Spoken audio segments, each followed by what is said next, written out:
आज मैं आपको दिखाऊंगा बीकानेर के देशनोक में स्थित श्री करणी माता मंदिर। तो सबसे पहले जय सिया राम सभी बहनों और भाइयों को। आज सुबह सुबह उठ के हम चल दिए देशनोक और थोड़ा गौर करके देखा तो मम्मी और बड़ी मम्मी ने सेम ड्रेस पहन रखी थी। फिर थोड़ी देर बाद हम बैठ गए बस में, जिसमें कि कंडक्टर ये वाले अंकल थे। मंडावा से निकलते ही बस में इतनी तेज भीड़ हो जाएगी सोचा नहीं था। फिर इस टोल प्लाजा को पार करते हुए हम आ गए रतनगढ़। रतनगढ़ का दृश्य कुछ ऐसा दिखाई दे रहा था और रतनगढ़ से निकलते ही ये अंकल भी थक हार के बैठ चुके थे।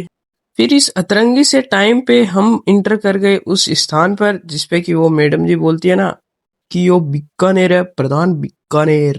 फिर हमें दिखा ये मिलिट्री स्टेशन और थोड़ा आगे और चलने के बाद हम बैठ गए टेम्पू में। इन गर्म हवाओं का आनंद लेते लेते आगे बढ़ ही रहे थे कि हमें दिखी ये एरोप्लेन और ये टैंक। फिर थोड़ा आगे चल के हमें दिखी ये बड़ी सी बिल्डिंग। ये क्या है ये मुझसे मत पूछना। फिर देशनोक की बस में बैठने के बाद हमें दर्शन हुए इतने सारे भगवान के। फिर थोड़ा आगे चल के देखा तो यहाँ पे खुलेआम पोल्यूशन हो रहा था। और फिर हम पहुंच गए काबा वाली डोकरी के मंदिर में और यहाँ पे 25,000 से भी ज्यादा चूहे रहते हैं और मंदिर का इंटरफेस कुछ ऐसा दिखाई देता है। फिर लाइन में चलते चलते हम आ गए मंदिर के अंदर, जहाँ की ये अंकल जो है वो भजन कर रहे थे।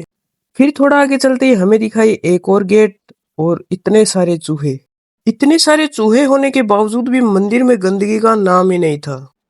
कहीं चूहे प्रसाद खा रहे थे तो कहीं चूहे दूध पी रहे थे। यहाँ पे चलते समय भी एक एक कदम बहुत सावधानी से रखना पड़ता है। और फिर हमने किए मावड़ी के दर्शन। और यहाँ करणी माता के साथ साथ उनकी बहनों का भी मंदिर बनाया गया है। करणी माता की बहनों के नाम मैंने कमेंट बॉक्स में पिन किए हैं, जाके जरूर देखना।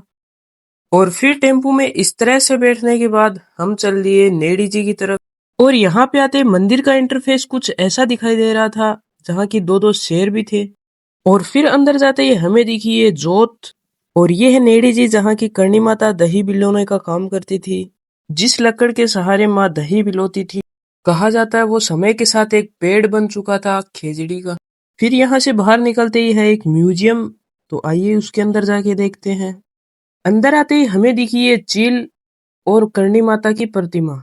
यहाँ पे अंदर और भी कुछ था मगर किसी कारणवश अंदर नहीं जा सके।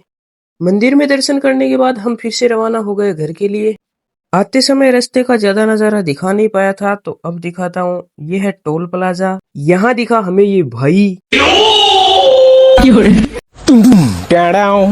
फिर इस टोल प्लाजा को पार करते ही आ गया डूंगरगढ़ और यहाँ की फेमस है पकौड़ी, तो वो मैं आपको दिखा सकता हूँ, खिला नहीं सकता।